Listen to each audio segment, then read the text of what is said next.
Sveiki! Mans vārds ir Lauris. Es pārstāvu uzņēmumu Stoker, kas jau vairāk kā 2 gadus Latvijā pārstāv zīmolu Avant. Avant ir Somijā ražoti daudzfunkcionāli iekrāvēji, kam raksturīgākās īpašības būtu daudzfunkcionāls, vairāk kā 100 dažādi darba rīki, nelieli gabarīti ar izcilu manevrēt spēju, ērta vienkārša vadība un ātri nomainām darba rīki.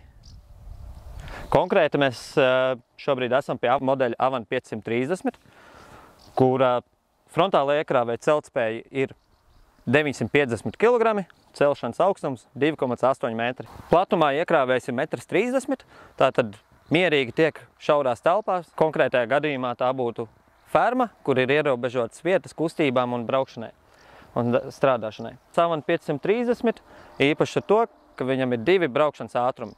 Darba režīmā līdz 12 km/h un transporta režīmā ieslēdzot zaķīti līdz 19 km/h. Tātad ātrāk transporta režīmā no punkta A uz punktu B nokļūsim.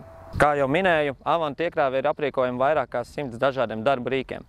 Tie būtu standarta kausi, teritoriju uzkopšanai slotas, sniega lāpstas, pļaumašīnas, mauriņu pļaumašīnas vai veserīšu pļaumašīnas, darba rīkiem celtniecībā, darba rīkiem lauksaimniecībā. Un tā mēs varam turpināt diezgan ilgi.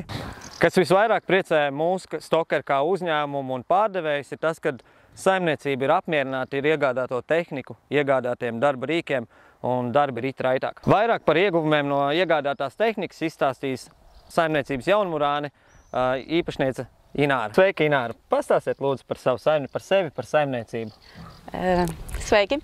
Es esmu Ināra un mēs šodien esam Ķeipenē, Sijā Jaunmurāni. Mēs nodarbojamies ar aitkopību, zirgkopību un gaļas lielo paudzēšanu. Tā, ka mēs no Rīgas pirms 7 gadiem pārcēlāmies uz laukiem un visu tehniku un visu mums nācās pirkt tā kā no jauna. Visu mēs vēl mācījāmies, darot darbus, tad arī sapratām, kas mums ir nepieciešams.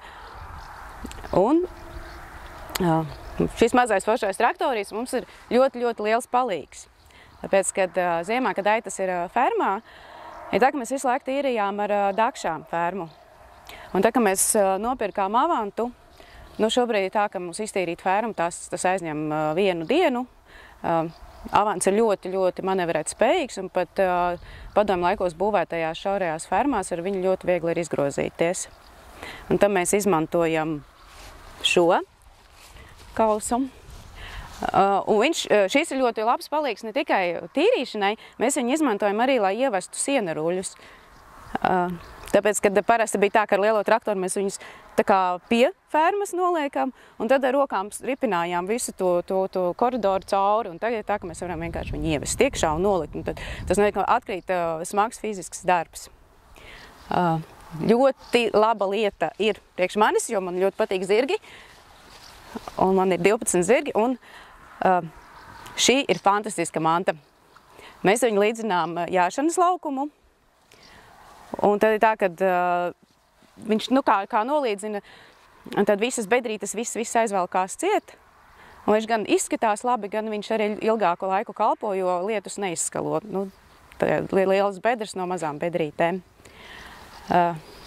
Arī izmantojam šo kā pļaušanai, jo par cik mums ir laba zāle un zirgi ļoti ņem svaru ātri, un tad pirms mēs viņus laižam ganīties, mēs tomēr nopļaujam, bet ar parasto mazo traktori pļaujot, tad sanāk kā līdz zemē, bet ar šo ir iespējams nopļaut tā, ka paliek tik daudz un gan zirgam ir ko ēst, gan arī nepaliek liekās nezāles un tā zāle, ko viņi neapēd. Respektīvi ganības ir iespējams sakot, lai ir skaisti. Palešu dakšas, kā parasti izmantojam cilāšanai, bet priekš mums viņš ir laba lieta arī priekš tā, ka mēs ūdens konteinerus ar viņu varam vest. Mēs lielopiem vedam ūdeni ar lielo konteineru, un tad ar viņu var iebraukt ganībās un saliet tik, cik ir nepieciešams.